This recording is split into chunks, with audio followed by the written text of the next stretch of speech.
A manchete é: governo faz acordo de 12 milhões de reais para monitorar conteúdo antivacina nas redes.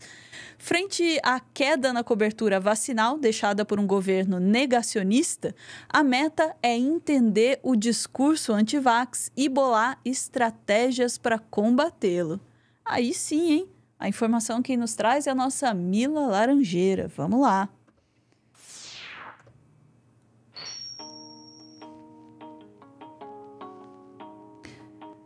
Boa tarde, Mila. Então Olá. vamos começar a atacar finalmente os movimentos anti-vacina.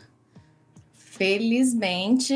E assim, a gente pode sorrir hoje em dia um pouco aliviado, porque melhorou já, né, em relação ao que a gente tinha na época do Bolsonaro, a cobertura vacinal já melhorou, mas ainda não voltou ao patamar que era antes, né, de toda essa enxurrada de negacionismo que a gente viveu. Uhum. Então, o primeiro, antes até da gente entrar na notícia, eu acho importante a gente sempre lembrar que a gente perdeu muitas vidas por conta dos antivax, né? Então, trazendo uma notícia relacionada à principal de hoje, recentemente fizeram um seminário, um encontro de especialistas para bolar um memorial para as vítimas da pandemia de Covid.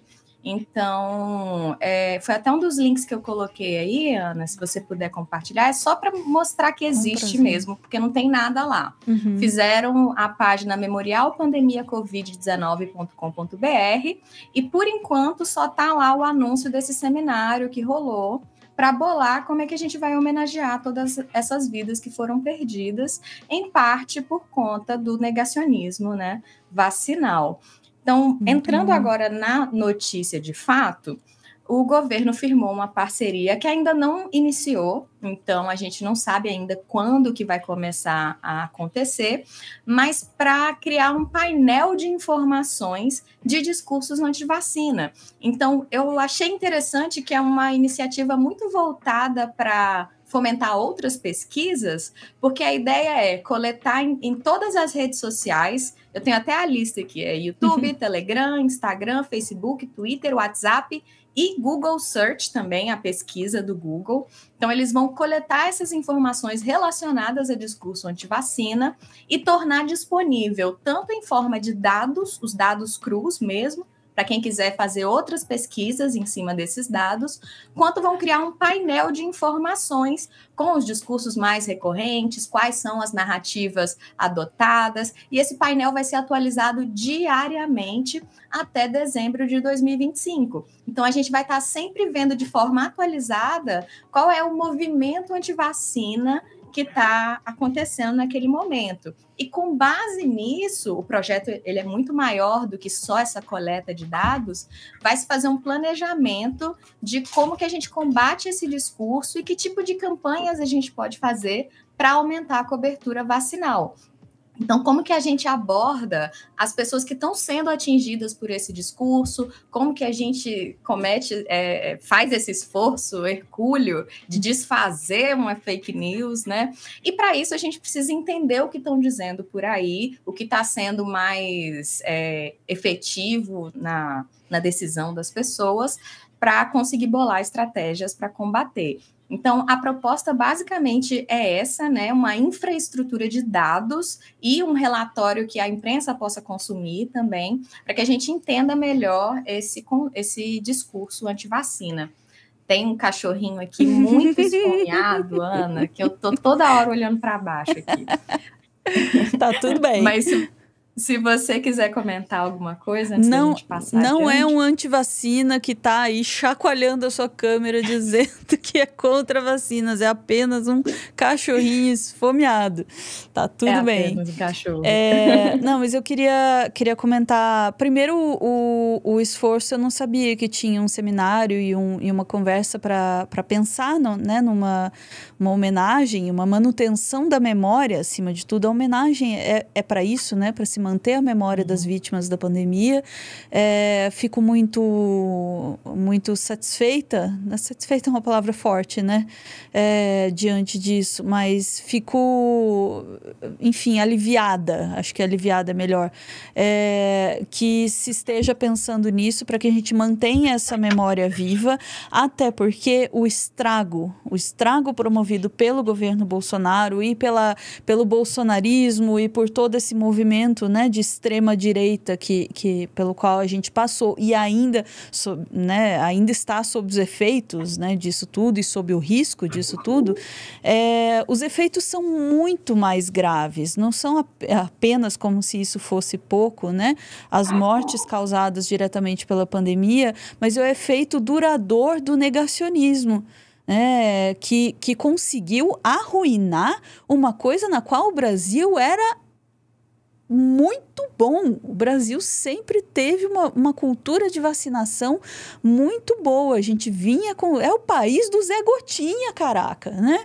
A gente tinha uma boa cultura de vacinação. A gente abriu as portas para o negacionismo e para os movimentos anti-vacina.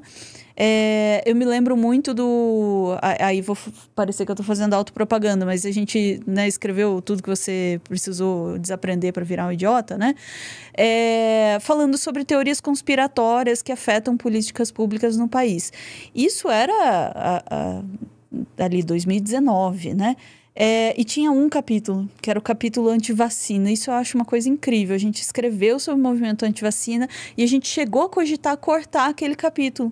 Porque a gente falou, não, eu acho que o movimento anti-vacina no Brasil não é uma coisa tão forte assim, né? 2019, vem 2020, pá, pandemia, movimento anti-vacina. Eu me arrepio, assim, de pensar como aquele capítulo se tornou verdadeiro, assim, se tornou fundamental, não o capítulo em si, mas o assunto, né? Se tornou fundamental nas nossas vidas, né? Mas, enfim, pode continuar, Mila. Pois eu lembro de uma época que anti-vax era só problema de outros países, né? A gente não tinha que preocupar com isso.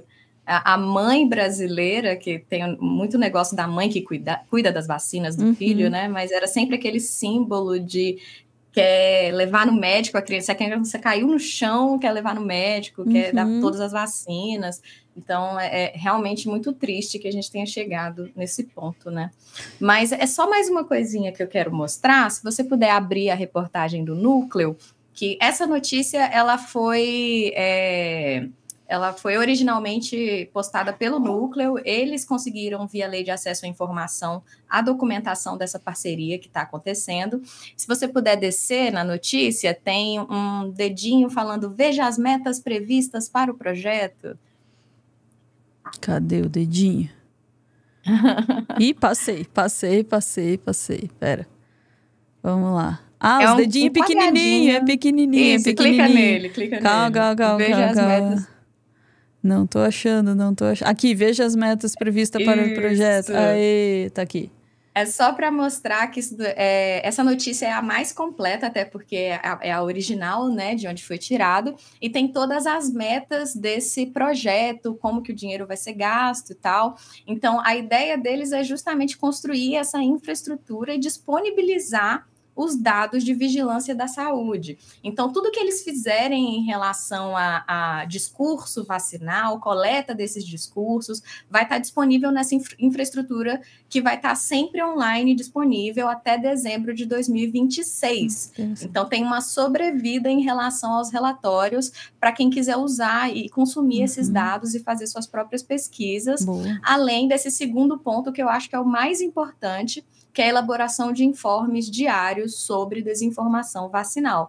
Então, eu acho que essa vai ser a principal contribuição para a sociedade como um todo, que é esse painel informativo que vai estar mais acessível. Então, vai ser um trabalho aí de ciência de dados muito bacana para disponibilizar essa informação de uma maneira legível, né, para quem quiser ir lá e entender um pouco mais sobre o discurso anti-vacina. Aí tem outras coisas, tem a ferramenta que eles vão desenvolver, tudo vai estar aberto. Então, uma das coisas que eu achei mais interessante dessa notícia é que eles fizeram parceria com um órgão que já trabalha com o Ministério de Ciência e Tecnologia, e é um órgão bem voltado para dados abertos, código aberto. Então, tudo vai estar disponível para ter uma sobrevida aí depois que o projeto acabar, que está previsto para final de 25, né? Muito bom, Mila. Uma boa notícia, né? E que também, assim como essa onda anti-vacina, ela tem um efeito, né, longo, não é só pontual durante a pandemia ou durante o governo Bolsonaro, enfim. Ela tem consequências longas. A pesquisa também tem.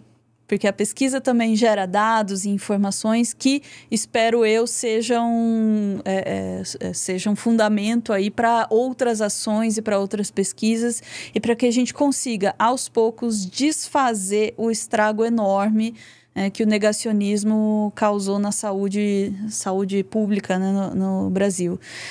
Vamos lá, uma coisinha de cada vez. Começa com... E aí, você...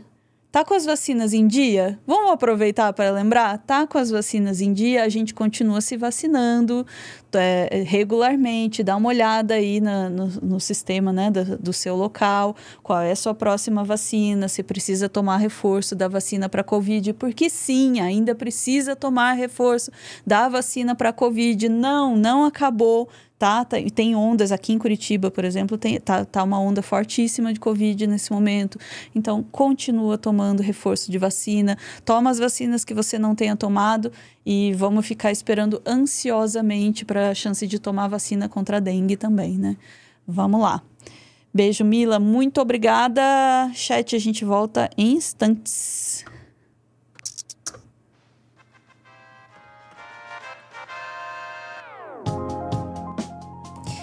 Não vacila, toma vacina. Não ficou boa a rima, mas a mensagem é importante.